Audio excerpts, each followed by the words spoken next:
Guys, welcome और welcome back to एजुगिरी। आज हम 6 नवंबर का एनालिसिस करने वाले हैं। चलिए स्टार्ट करते हैं। American vote in close race, हमें पता है कौन जीत गया है। अब तो ट्रम्प जो है वो बन गए हैं प्रेसिडेंट ऑफ अमेरिका, ठीक है ना, डोनाल्ड ट्रम्प। तो ये हम ऑलरेडी नोट कर चुके हैं अपने 7 नवंबर के एनालिसिस में। State has no right to acquire every private property. तो स्टेट को प्राइवेट प्रॉपर्टी चाहिए क्यों होती है? यहाँ पे स्टेट कौन है? सरकार, गवर्नमेंट। तो गवर्नमेंट के पास राइट नहीं है कि वो हर प्राइवेट प्रॉपर्टी को एक्वायर कर सके। ये सुप्रीम कोर्ट ने बोला है। रोड बनानी है, ठीक है ना, रोड को ब्रॉड करना है, ठीक है। तो हम देखते हैं ना कि जहां पर फार्म्स हुआ करते थे वहां पर आज रोड है। तो वो फार्म कोई तो ओन करता था, तो उस ओनर से वो लैंड लेकर के फार्म्स वो रोड बनाई गई। बट यहाँ पर कह रहे हैं कि आप हर प्रॉपर्टी एक्वायर नहीं कर सकते हो। सुप्रीम कोर्ट बोल रही है स्टेट को, ठीक है ना। तो यहाँ पे लिखेंगे state has no right to, state has no right to acquire every private property, every private property, says supreme court. Supreme court ने क्या बोला कि स्टेट के पास नहीं है power to acquire every private property. A 9 जज bench of the constitution said this, not every resource owned by private players can be considered material resource, ठीक है। अब इसके अंदर यहाँ पे प्राइवेट प्रॉपर्टी के बारे में बात कर रहे हैं। वो कह रहे हैं कि मटीरियल रिसोर्स जो कोई और ओन कर रहा है, हम ये नहीं कह सकते कि कम्युनिटी के लिए, गुड के लिए आपको देना पड़ेगा, ठीक है ना। तो यहाँ पे लिखेंगे every resource owned by private players can be considered a material resource of the community, ठीक है ना। तो यहाँ पर वो कह रहे हैं can not B, can not every resource, यहाँ पे नॉट लिखना था, सॉरी, कि जो भी जितने भी प्राइवेट प्लेयर्स के पास कुछ है, ठीक है, आप ये नहीं कह सकते कि मटेरियल रिसोर्स है कम्युनिटी का तो आपको देना पड़ेगा, ठीक है ना। तो ये बोला to be used by government to serve the common good, ठीक है ना। अब the decision dismissed such power of acquisition by state while noting that it remained of a particular rigid economic dogma. The court noted that Indian economy has already transitioned. तो यहाँ पर ये बोला गया कि आप ऐसे ये नहीं कि हर चीज को आप एक्वायर कर लो, ठीक है ना। तो ये कर दिया, मतलब अब एक्वायर करना किसी भी चीज के लिए इतना इजी नहीं होगा। कोई प्राइवेट अगर ओनर है तो उसकी मर्जी है वो दे या ना दे, ठीक है। सुप्रीम कोर्ट की ये जजमेंट है, ओके। उसके बाद आगे चलेंगे। IB minister mulls treating Wikipedia as content publisher. अब यहाँ पर क्या हुआ था, विकीपीडिया, तो इसको हम पूरा लिख ही लेंगे, ठीक है। तो यहाँ पर ministry of information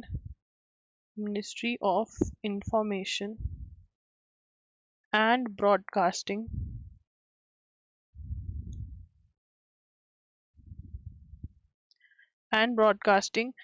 has sent a massive online have sent a missive to the online encyclopedias parent asking why it should not be treated as a publisher, ठीक है ना। मिसिव क्या होता है? लेटर, ठीक है ना। has sent a letter to Wikipedia asking why it should not be treated as a publisher, कि उसको एज अ पब्लिशर क्यों नहीं ट्रीट करना चाहिए, ठीक है ना। तो अभी क्या है, व्हाट इज विकीमीडिया? विकीपीडिया जो है उस पर कोई भी आके कोई आर्टिकल जो है वो पोस्ट कर सकता है, कोई भी उस आर्टिकल को एडिट कर सकता है। तो वो कह रहे हैं कि हम तुम्हें पब्लिशर क्यों ना माने, ठीक है ना, क्योंकि पब्लिशर जो है अगर वो कुछ गलत पोस्ट करता है तो उसके अगेंस्ट एक्शन लिया जा सकता है बहुत ईजिली। तो यहाँ पे ये स्टोरी कहाँ से स्टार्ट हुई? तो Asian news, that is ANI, Asian news international के against ANI sues Wikimedia Foundation, Wikimedia लिखना था यहाँ पे, foundation, over the Wikipedia entry on news agency. तो यहाँ पर ANI के बारे में इन्होंने लिखा कि अरे ये तो गलत है, ये तो सरकार का वो करती है, कुछ कुछ गलत लिखा। तो ANI दिल्ली हाई कोर्ट चला गया कि इन्होंने हमारे बारे में गलत लिखा है विकिपीडिया वालों ने। विकिपीडिया के वाले कहते हैं हमें क्या पता किसने लिखा है, हमारे यहाँ पे खुला है, कोई भी आके कुछ भी लिखो, हम नहीं, वी आर नॉट, ना तो हम रिस्पॉन्सिबल है और ना ही हम तुम्हें नाम देंगे जिन्होंने एडिटिंग करी है।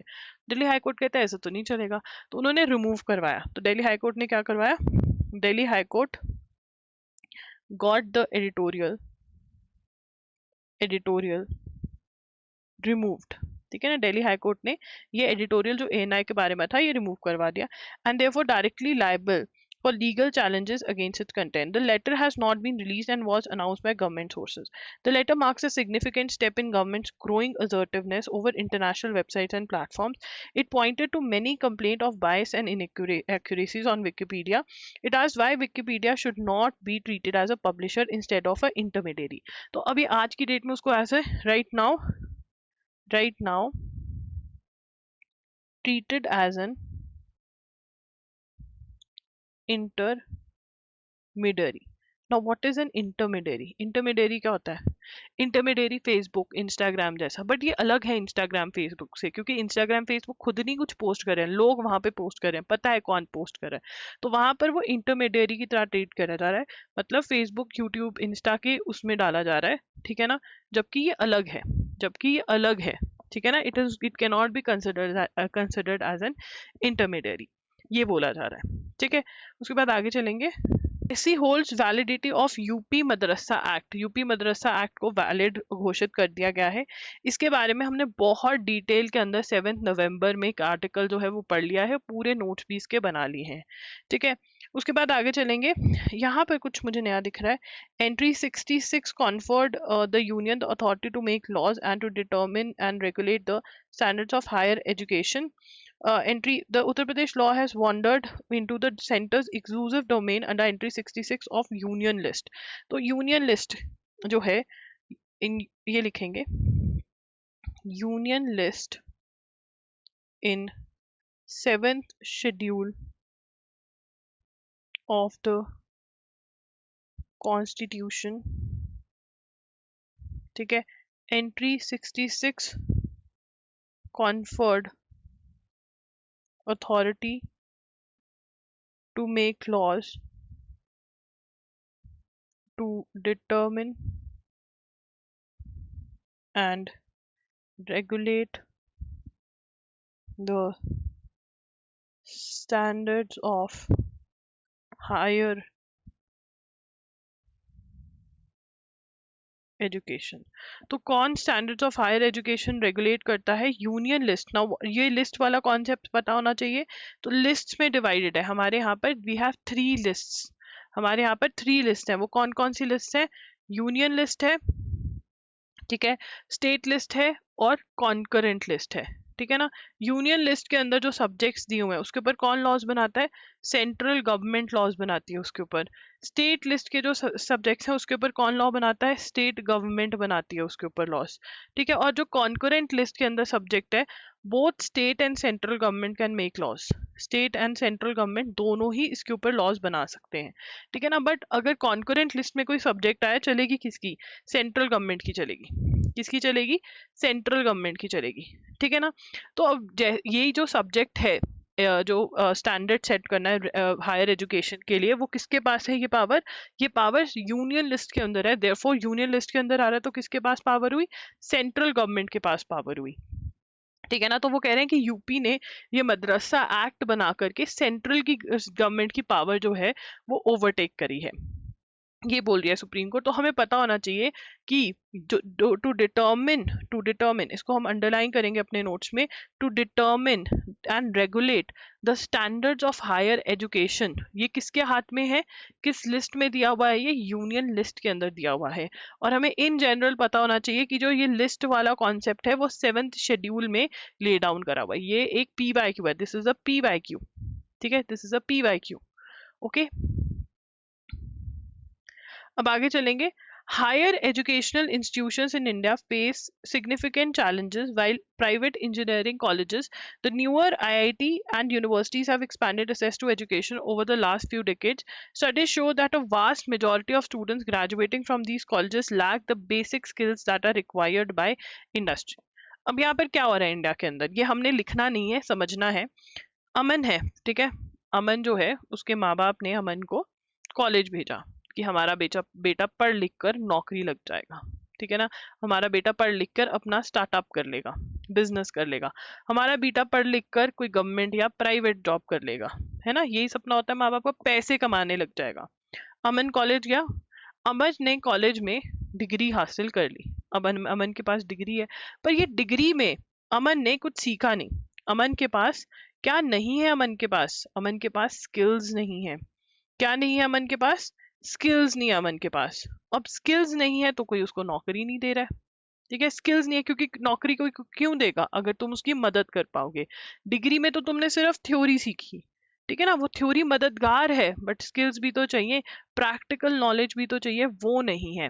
और ये एक मेजर प्रॉब्लम बन गई है आज की डेट में इंडियन एजुकेशन सिस्टम की, ठीक है, इंडियन एजुकेशन सिस्टम की ये एक मेजर प्रॉब्लम बन गई है।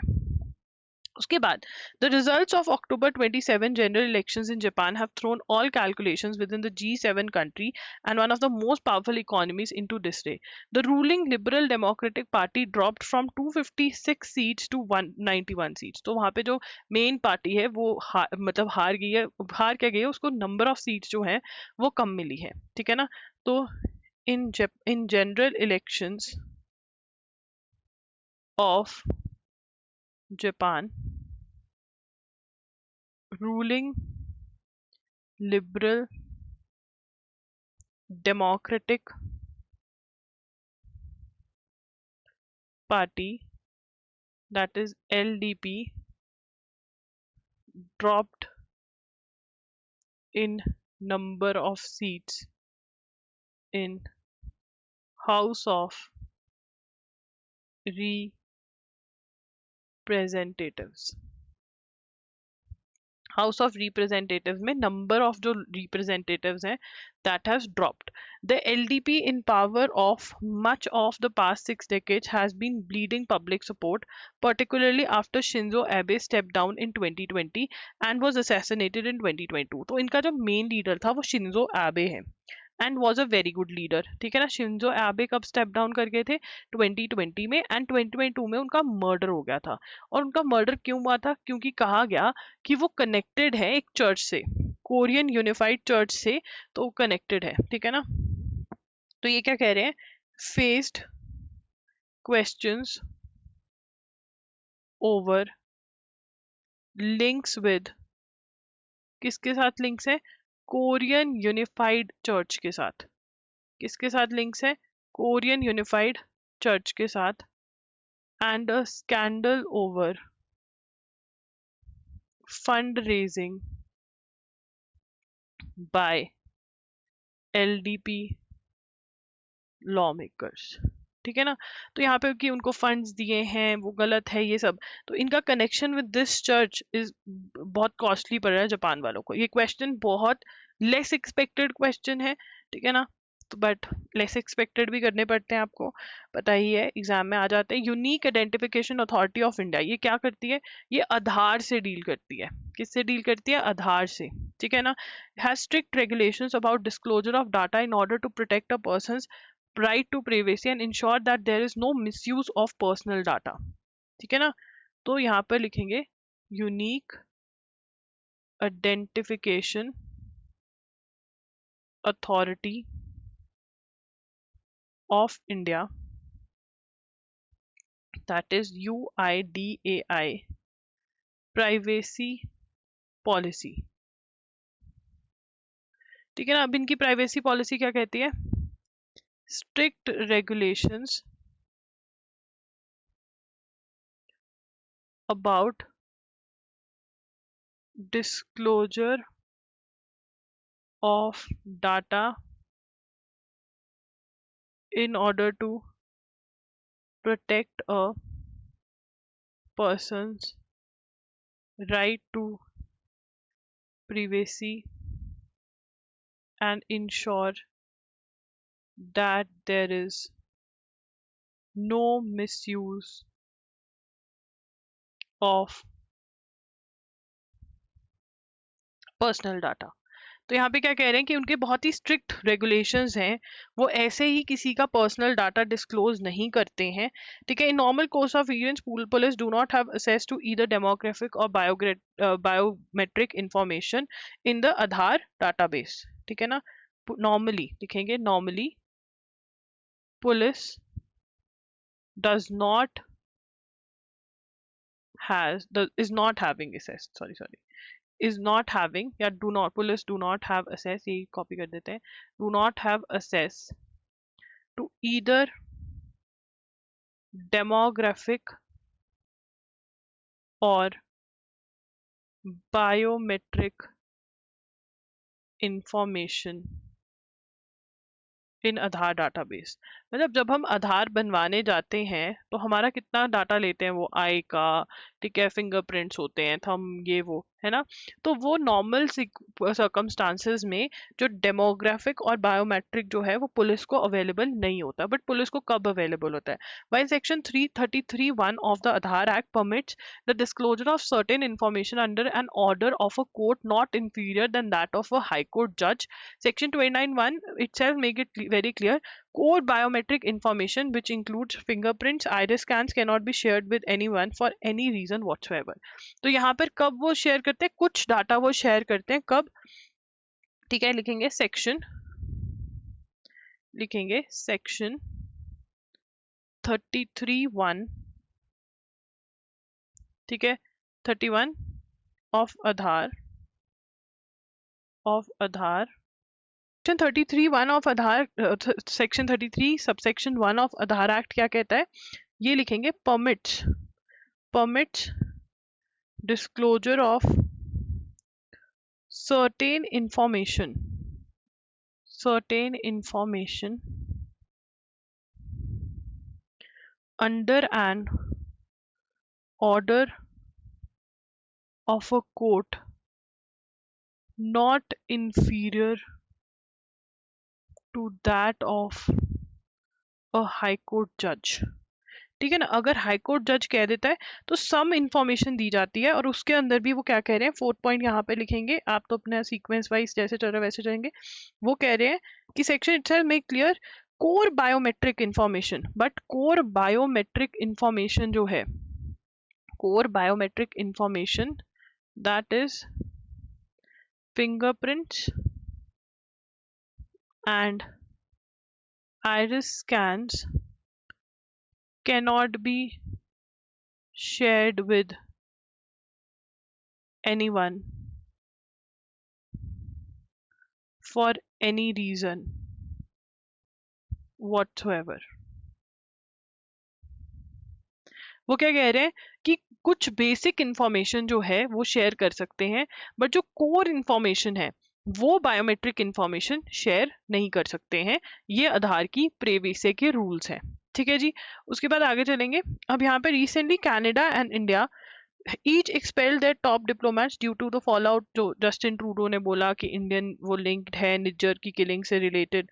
ठीक है, इज इट हिस्टोरिकल कंटेक्स्ट पूछ रहे हैं। तो खालिस्तानियों ने 1985 में एयर इंडिया बॉम्बिंग भी करी थी, जिसके अंदर 329 लोग जो थे दे वर किल्ड। तो ये हमें पता होना चाहिए।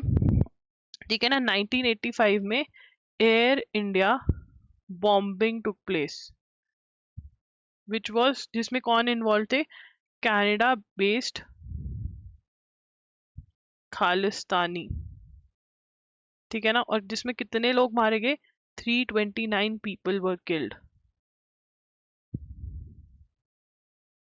ठीक है ना, तो अब यहाँ पे ये बता रहे हैं क्यों कर रहे हैं। They are of the opinion कि वोट बैंक की वजह से नहीं कर रहे, the Hindu is of the opinion कि वोट बैंक की वजह से नहीं कर रहे हैं। ठीक है, उनकी कंट्री में जाके किसी को मारा है, ये सब। तो दिस इज ऑल ओपिनियन, हमें फैक्ट्स पता होने चाहिए। फैक्ट्स हमने पहले ही नोट कर लिए हैं इस चीज के, तो we don't need to write और स्टडी एनीथिंग ऑफ दिस, ठीक है।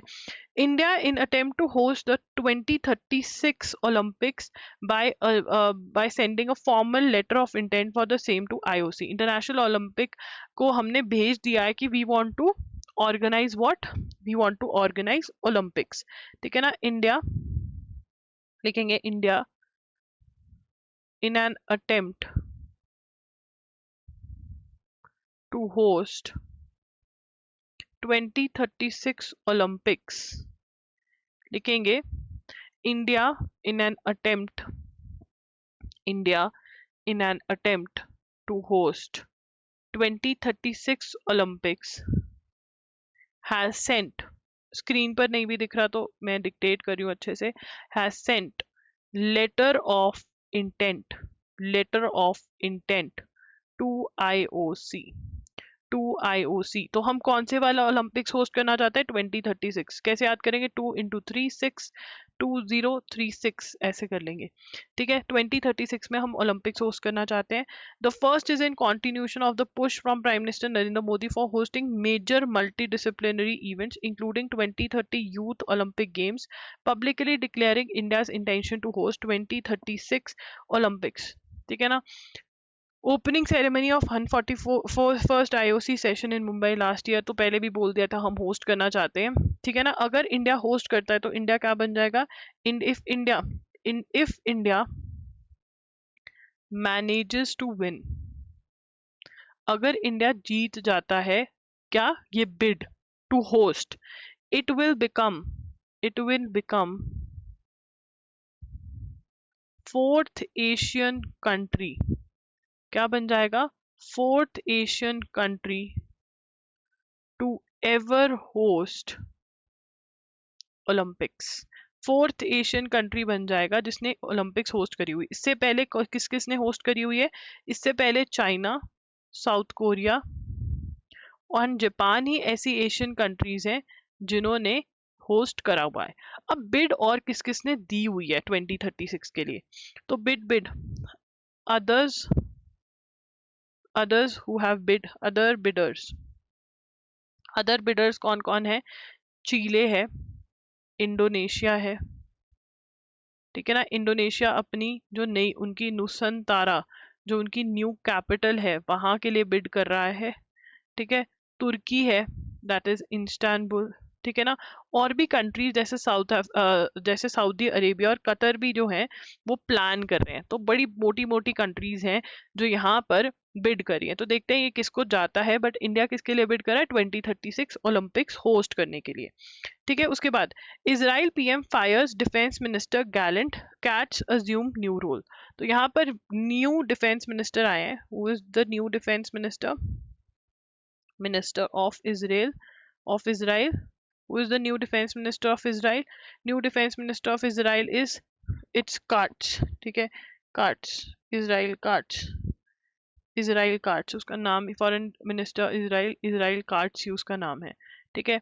उसके बाद आगे चलेंगे, Qatar votes in referendum on scrapping legislative elections, जो लॉ मेकिंग बॉडी के इलेक्शंस होते हैं वो खत्म करना चाहते हैं और उसके लिए रिफरेंडम कर रहे हैं। रिफरेंडम मतलब लोगों से asking the people of the country कि हम क्या ये मेजर चेंज कर सकते हैं या नहीं, ठीक है ना। तो यहाँ पर Qatar holds a referendum on ending a brief and limited experiment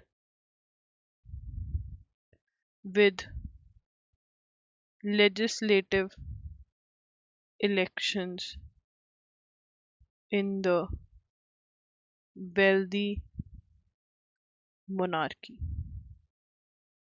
तो वो क्या कह रहे हैं कि हम जो है लेजिस्लेटिव इलेक्शंस जो हैं वो खत्म कर देंगे, मोनार्की है। अब यहाँ पे ना है तो ये छोटी सी लाइन टू लाइन, बट हम इसको समझेंगे। कतर होल्ड्स अ रिफरेंडम का मतलब क्या होता है, asking the people of the country that what they want, उनको क्या चाहिए, ठीक है।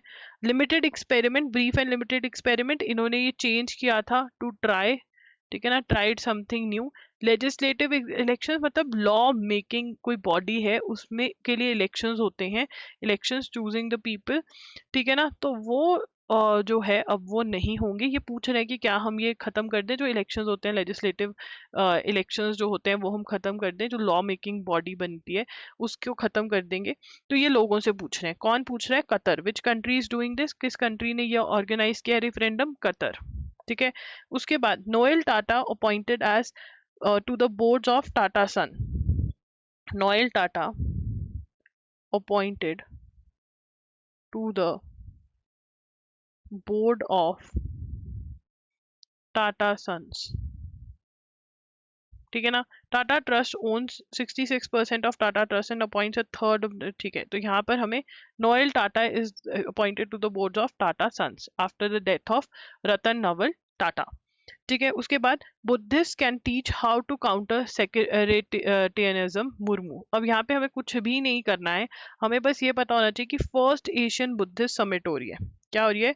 फर्स्ट एशियन बुद्धिस्ट समिट हो रही है, ठीक है ना। और यहाँ पे 2 डे समिट है। ये कौन ऑर्गेनाइज कर रहा है? ऑर्गेनाइज बाय, लिखेंगे organized by union culture ministry. कौन ऑर्गेनाइज कर रहा है? Union culture ministry. Stop abuse of patent monopolies in rare diseases says activist. तो अब यहाँ पर क्या है? रोचे स्विस मल्टीनेशनल कंपनी है, ठीक है ना। वो is seeking a permanent injunction. Injunction का मतलब स्टॉप, ये मत करो। इंजंक्शन का मतलब क्या होता है? What is the meaning of the term injunction? Injunction का मतलब होता है स्टॉप डूइंग दिस, ठीक है। तो इंजंक्शन मांगी है उन्होंने, ठीक है, Natco pharma to prevent the introduction of generic version of risdiplam, a drug of spinal muscular atrophy. तो यहाँ पर क्या है ये समझेंगे हम, कुछ टर्म्स समझेंगे सबसे पहले, ठीक है। सबसे पहले हम समझेंगे पेटेंट क्या होता है। सबसे पहले अगर आप लिखना चाहते हो लिख सकते हो, बट इसको समझो पहले पेटेंट क्या होता है। दोबारा अमन को लेकर आते हैं। अमन जो है उसने क्या किया, वो एक कंपनी चलाता है, ठीक है ना। अब ड्रग्स बनाता है, वो मेडिसिन बनाता है। वो उसने रिसर्च करवाई, किसी कोई पेन की कोई शोल्डर पेन पे एक मेडिसिन निकाल ली उसने, ठीक है। रिसर्च कराई, बहुत पैसा लगाया। अब 7 साल के लिए उसको मिल गई पावर कि वो अकेला ही है पूरे वर्ल्ड में इसको बेच सकता है। अब किसी ने उसकी कॉपी बना दी, ठीक है ना, इन 7 सालों में। तो वो क्या है? जेनरिक। क्योंकि जेनरिक क्यों बोला जाता है उसको? जेनरिक नाम दिया गया है क्योंकि वो कॉपी ऑफ मेडिसिन है और ये बहुत सस्ती होती है। It is inexpensive. इनएक्सपेंसिव क्यों है? Why is it inexpensive? सस्ती है बहुत, क्योंकि इसने रिसर्च नहीं किया। अमन ने क्या किया? अमन ने मेहनत करी, अमन ने रिसर्च करवाई, पैसा मनी इन्वेस्ट किया, ठीक है ना।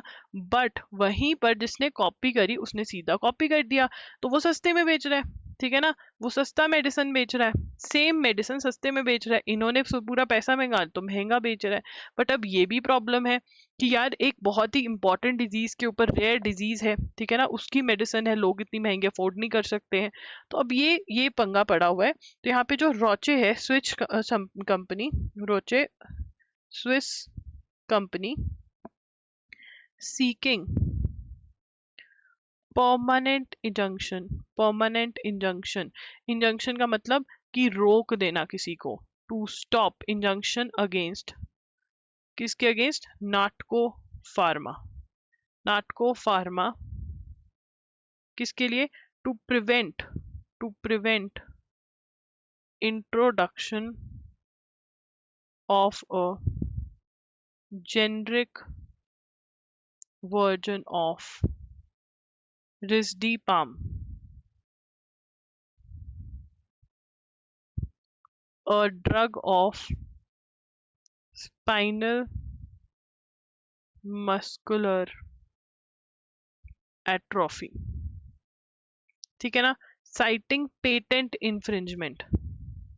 पेटेंट इन्फ्रिंजमेंट कि भैया मेरी राइट थी, इतने साल कोई कुछ नहीं बेच सकता, फिर भी इन्होंने बेच दिया, तो ये पेटेंट इन्फ्रिंजमेंट हो गई। तो रोश ने किसके अगेंस्ट मांगी है? नाटको फार्मा के अगेंस्ट, ठीक है ना। अब आगे चलेंगे। So guys that's it. I hope आप loggery.in विजिट कर चुके होंगे। अगर आपको वन शॉट्स खरीदने हैं तो आप जा सकते हैं। एंड बहुत जल्द ही ऑफर्स आने वाली हैं करंट अफेयर्स के ऊपर, जिसके अंदर बंडल्स पे बहुत हैवी डिस्काउंट्स होंगे। ये जो हैवी डिस्काउंट्स होंगे ये सच में इस बार लिमिटेड टाइम के लिए होंगे। तो keep an I on loggery.in। And also मैं वीडियोज डाल दूंगी, मैं कम्युनिटी पे पोस्ट करूंगी ऑफर्स। तो अगर आपको ऑफर्स अवेल करनी है, keep an I on the community section of YouTube and also on loggery.in। आपको बंडल्स में बहुत हैवी डिस्काउंट मिलने वाले हैं।